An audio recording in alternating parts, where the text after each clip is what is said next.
people, they just don't think about it. They usually think about, okay, how to get more customers. They think about quantity, but not about making those customers more quality customers and buying more.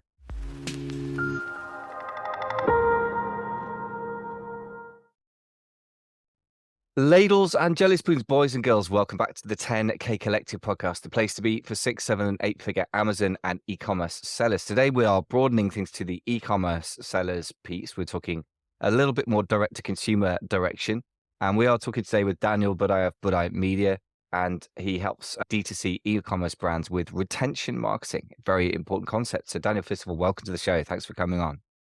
Hey, Michael, I'm really glad to be here. Thanks for the invite.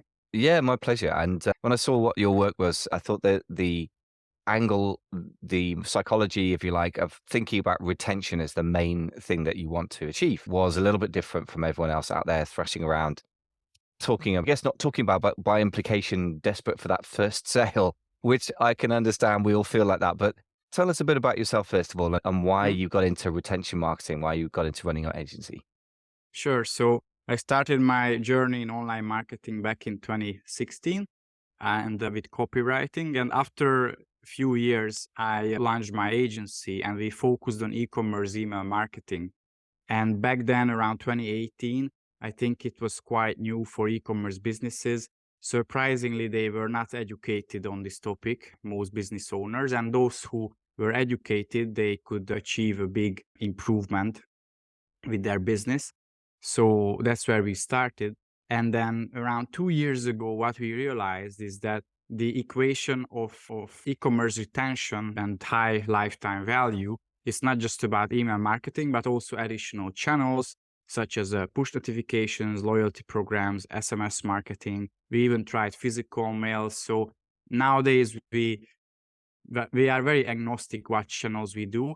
But the primary goal is to increase the lifetime value of the customers and the customer retention rate of the business. That's what we focus on nowadays. I guess that piece, after you've made the sale, often gets neglected. Certainly Amazon sellers, and including myself, we get trained by the situation we're in, where it's really difficult to retain customers, to kind of not bother to think about that. And I think a lot of D2C business owners don't think about it as much as I imagine they would, because when I speak to them, they're not focused on that. And of course, the first thing we've got to define is what is retention marketing, and secondly, why does it matter so much? Why is it worth that effort? Surely we should be just focusing on getting new customers, right? Yeah. So basically, retention marketing, how we define this, also this is how we position ourselves as a marketing agency. Retention marketing is all of those marketing efforts that focus on increasing the lifetime value and the lifetime value of the customers and the retention rate of the business. And yeah, so that's what we focus on.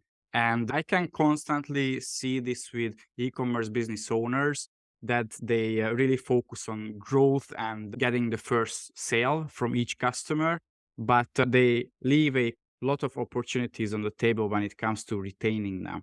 And just one quick statistic, if you can increase your customer retention by 5-10% per year, then your profits can increase by from 20 up to 80%. So you can almost double your profits if you increase your customer retention by 5-10%. And I think that's a crazy number. People, they just don't think about it. They usually think about, okay, how to get more customers. They think about quantity, but not about making those customers more quality customers and buying more. And I think many people, another statistic, I think many people, they heard this before. It costs 7 times less to retain a customer and get the second sale than the first sale and acquire a new customer. So it's much cheaper as well to get repeating buyers. Yeah. And I guess those two statistics go together, right? Less expensive to get the sale equals more profit and falls to the bottom line. I really love this because I'm all about working with existing customers these days, existing business owners, I should say. And that means they've already got revenue. And what I love is to go back and say, how do we get more profits from the machine you've built with the minimum extra effort? And it strikes me that, of course, there's effort, hence why we've got you on to talk us through it. But I love this. I think it's so important to look for anywhere in your business where you can make a tweak and double your profits. I think just amazingly good. What are the principles for doing this then? So we're talking today about the psychological principles for this. What we've agreed. Because I think it's important before we get plunging into tactics, which will change next year and then change 6 months later. What are basic principles we should be following Mhm. to actually keep people as customers and even double the profits or whatever it is? Yeah, sure. So I will tell the audience a few more strategic and principle thinking, but these you can translate them into tactics. And maybe I will tell of, those as well. Besides the principle, 5 principles that I would say. Number one is offer a personalized experience. I think this is key because nowadays, when there are more e-commerce businesses than ever before, people they don't want to buy in another cookie cutter store, but they really want to feel that they are taken care of. And how you can offer these personalized experiences. So I think communication is one thing. So simply the website copy, also how your support talk to these people, your potential customers and already existing customers. Also, here email and SMS marketing is actually quite important because those are the platforms where you can offer the most personalized experience. And again, copywriting is crucial, but also nowadays you can use tools such as Klaviyo or other email tools, platforms where you can really segment your list and nail down the targeting, and you can send out different copy or even product recommendations to your customers. So you can use technology to personalize the experience. So that would be number one. Nice. I like it. And yes, things like Klaviyo or probably less e-commerce focused, I should say. There's lots of things on There's Constant Contact. I'm trying to think of the ones I've used over the years. Aweber was the original. Yeah, there's lots of things. But great. That's the first one. Personalized experience makes sense to me. We'll delve into how to do these later, but let's get the overview. What's the second one? Yeah. Second one would be excellent customer service. And I think this is well known, right? So people, they know it, but also a bit like, okay, we have it. Everyone thinks that. But I think there are a few points that these are worth to discuss. For example, how fast you reply to your customers when they call you or when they message you. And I think this is where a live chat can help you and your customers. And of course, make sure that a real person replies because I think a few years ago, everyone was very enthusiastic about chatbots, but I feel like it's still not, they are not there where they should be. So I think still live customer support chat should be on your website if you can afford that.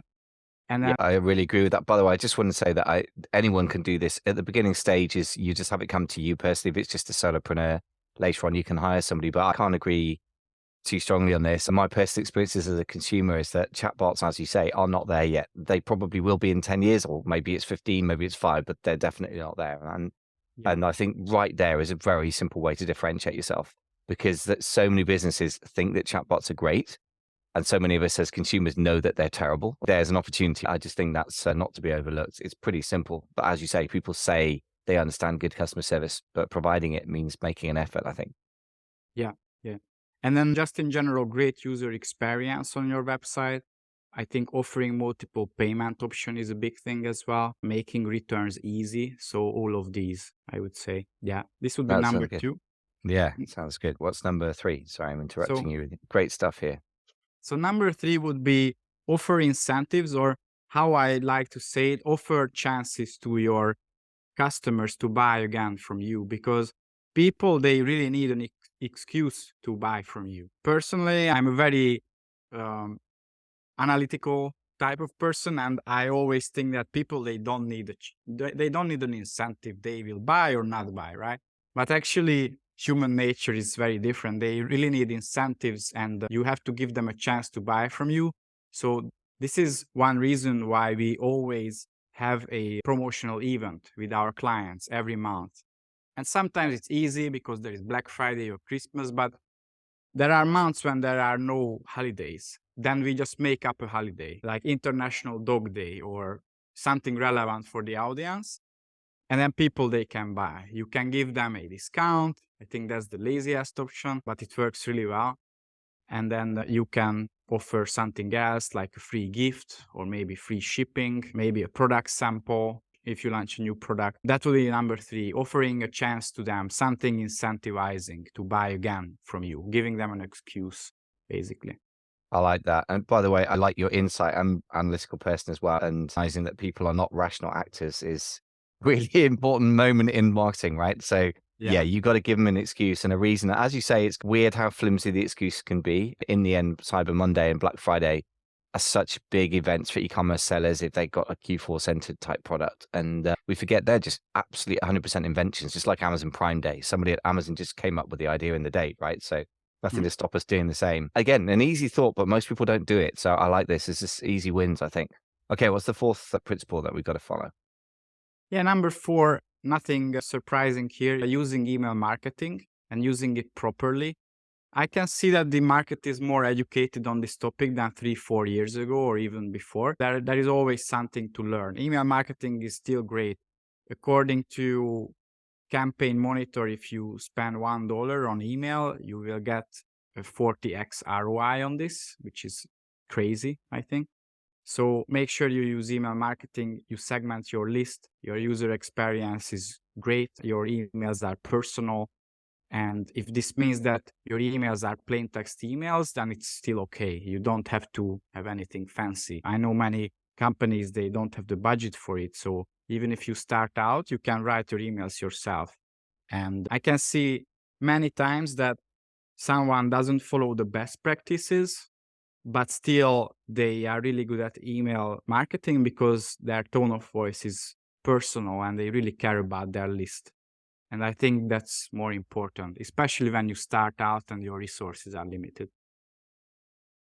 Yeah, and I just want to underline what you just said because I think there's two delusions out there about email marketing that I see a lot amongst e-commerce entrepreneurs. First of all, a lot of people who come on the show add me to a list for Amazon sellers, which is fine. I'm an Amazon seller, but they know me as a podcast host. And about, I would say, 5% of the people add me to a list specifically for partners or podcasts partners. And that shows how even people who spend their lives doing marketing, a lot of them are marketing agencies, screw this up big time. So first of all, it's easy to screw it up. But secondly, what you just said is really important. The tone of voice is right, which I think is critical.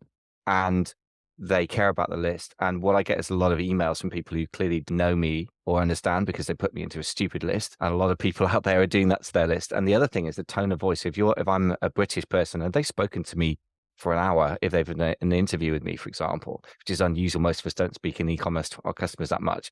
But if it's a quiet British guy, he's quite analytical, screaming at him like he's some kind of impulse-driven American, it's not the right tone of voice, right? So that's an example of how people screw it up. And for me, the opposite means there's a great opportunity to do it, well, I think. Would you agree? I still feel like email marketing is done very badly by most people. Is that your experience or mine exaggerated? Yeah, I agree. So what I just mentioned that I can see companies doing this great, these are still the minority of companies. So now I'm talking about the top 5%, let's say 5, 10. There is still, the market is not saturated if we talk about great email marketers or marketers in general. There are many, but not many who are great at this and nailing the tone of voice that they should have. Yeah, I agree with that. I know somebody as an old friend, the brother of an old friend, whose entire marketing agency is geared to tone of voice, and that's all they work on.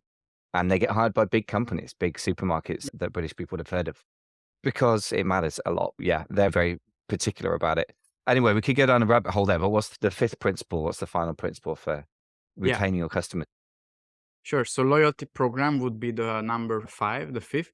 So I think this is crucial to increase the customer lifetime value.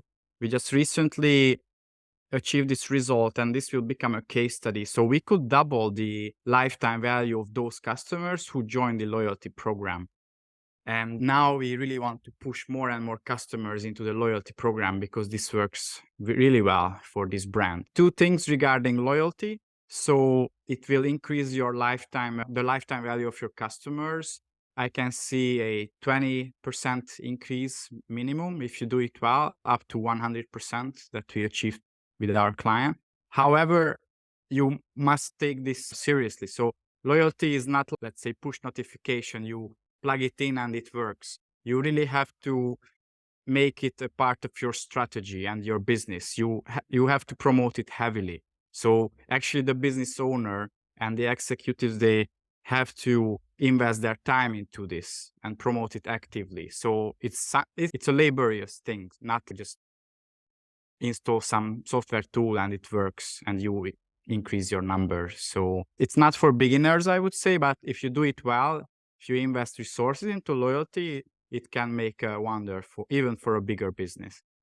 Yeah, I like that a lot. And thank you for flagging out not for beginners. It's good to know where you need to implement that and it's not a push button thing. But I guess on the other hand, doubling your lifetime customer value isn't a casual increase either. So you put big, I guess you have to put the big efforts in for the payoff. Look, these are great principles. I wonder if you could just for a second address those of us like myself that are very Amazon focused people, which is probably a lot of the listeners. Many of them have their own D2C site, but struggle with it. I'm sure your principles are going to really help.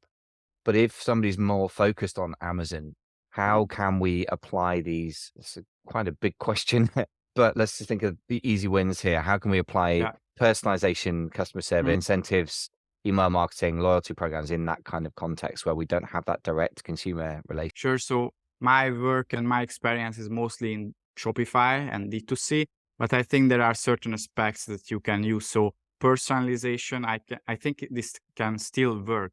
For example, when it comes to your product packaging, you can do your best how to package the product and how people they get the product delivered. I know companies who use the QR codes on the package, and that's how they try to redirect their customers to somewhere else, not to Amazon. So maybe it's something to think about. You can also give them a gift with a QR code. Actually, with one of our team members, when he left, we sent him a product with a QR code on it. And when he scanned the QR code, he could see a video from all of our team members. So I think that's something an e-commerce company could do as well. So personalization and customer service, I think this still applies. And I think email marketing will be more relevant for Amazon buyers next year because, as far as I know, Amazon will come out with their own email tool that Amazon sellers they can also use. So I think these points could be used. Also, there is a book I highly recommend. It's called Delivering Happiness. It's by the founder of Zappos, and Zappos got sold to Amazon. So it's the same ecosystem. And I really like this book because Zappos is a very customer centric company. Probably one reason why Amazon bought out this company. So check out that book because he talks a lot about how to appreciate your customers, how to communicate with them. So that's a great book on this topic. Yeah, and I would just add from the more tactical point of view, and we'll get into tactics in our next episode, but for Amazon sellers, yes, personalizing the packaging, QR codes can work pretty well. I've had clients do that. At any given point, it may be at your own risk.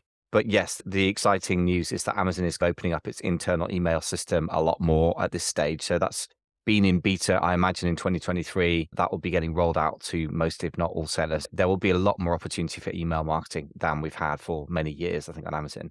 The other thing I would say is that, again, at your own risk, but you can sometimes download data. Again, Amazon goes through waves of being tighter or more open with that and do an email append, and you'll get a good percentage, in my experience, 20, 30%, that they will find email names and you can get them for 10, 20 cents each. And I think that's really worth getting because there are people who have actually bought from you, albeit on Amazon. So there's a few ways around this, aren't there? So nevertheless, I do think that these are all reasons that people might consider, doubling down on their own D2C site because they're a lot easier, aren't they, to do them than on Amazon system. Daniel, these are great principles. Can you just do a recap of those principles and then tell us a little bit about what you do for people at your agency? Sure. So, yeah, just quickly again, if you can increase your customer retention by 5-10%, you can even double your profits. Your profits will increase by, I think, around 30 up to 100%. So it's something to consider. And again, the 5 principles: offer personalized experiences, provide an excellent customer service, offer incentives, a chance for them to buy from you again, utilize email marketing, and offer loyalty programs. Regarding our agency, so we help D2C brands to increase the lifetime value of their customers. Most of our clients, they are not starting out now, but they already have a solid customer base and they want to increase the lifetime value of the customer base. So that's where we help them. However, we also work with a few companies just starting out. Those are usually founded startups or someone who launches their second or third businesses and they already have the resources to invest into this from the start. And the company's name is Budai Media. The website is thebudaimedia.com. And if you want some help in this topic, then we are here to help, and we do a free consultation with anyone who applies for a call with us. Fantastic. And I would always advise people to go and get free consultations. Yes, it's a sales call, but you're getting free advice. So I would go and get it, particularly if you're struggling with your D2C business and you're an Amazon business owner. Don't let it languish. It probably has potential. And I know a lot of people who are very good at Amazon and pretty lousy in D2C. And in some cases, I think that can be changed. Free 30-minute D2C business consult. I know that you normally charge $200 for this, Daniel, but for our listeners, you've happily made it free, which is great. If you go to amazingfba.com/audit DTC, that is direct to consumer sites, audit DTC, amazingfba.com/audit, AUDIT DTC. I'm sorry, it's not the greatest abbreviation, but we'll get it there. And then also, I know you've got a very cool checklist for email marketing. Tell us a little bit more about that, because you've obviously got a serious background in that. Yeah, just one note to the last topic. Around 30-40% of our clients, they also have an Amazon store beside their Shopify or BigCommerce stores. And they are either in the 6-7 figure range or even 8-figure range. So we focus on D2C, but we have some nice overview of Amazon as well. Regarding the checklist, so this is a free 50-point checklist. And if anyone downloads this, it enables you to review your email marketing for yourself. And this is the checklist what we also use with our clients. And this is a starting point when we start working together. Yeah, I like that. So again, if you want to get that, folks, amazingfba.com/Klaviyo. That's KLAVIYO, which is, I guess, the main e-commerce email platform that everyone seems to use, right? Rather than all the other ones out there. That seems to be favorite, geared to the task. But I imagine that it doesn't really matter if you're using Klaviyo or whatever else it is, MailChimp or Aweber, or if that sounds so 2000, doesn't it now, Aweber? But whatever it is you're using, I guess the same principles apply, right? Yeah, exactly. So Klaviyo is the most popular nowadays, and I think they did a great job in the last few years to grow to the biggest in this space. But MailChimp, Aweber, even ActiveCampaign, Drip. So if you use any other email platforms, I think they work in quite a similar way. Maybe the UX is a bit different, but apart from that, the logic is still the same when it comes to email marketing. Great. So that sounds like a really useful checklist for everyone. This is great, Daniel. I know we're going to talk about tactics in a separate episode. So I just want to say thank you so much, Daniel Budai from thebudaimedia.com. Thank you so much for coming on the show and talking us through increasing your customer lifetime value. Good stuff. Thank you. I really enjoy it. Thanks, everyone.